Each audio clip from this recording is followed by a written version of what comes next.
Eli was brushing his teeth when he noticed something strange. His reflection in the mirror didn't seem to be moving exactly with him. At first, it was just a half-second delay in blinking, but then the reflection did something even stranger. It smiled, but Eli wasn't smiling. Frozen in place, Eli watched as his mirrored self tilted its head and studied him.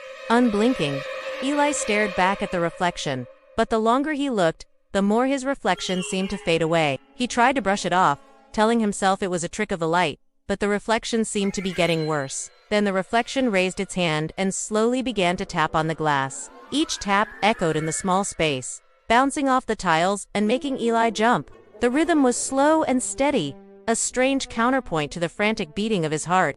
Suddenly, the lights flickered and went out, plunging the bathroom into darkness. When they came back on, Eli was gone, and standing in his place was the bathroom mirror. Its surface now clear and showing a perfectly normal reflection. But that normalcy was shattered the moment Eli turned away. For a split second, the reflection blinked first. Then it was gone.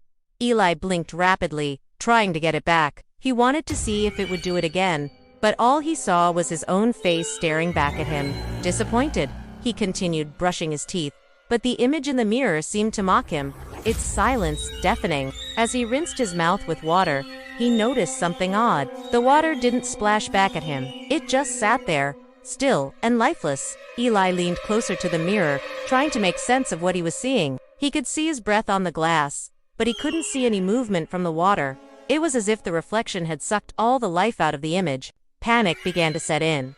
What was happening? Was this some kind of trick?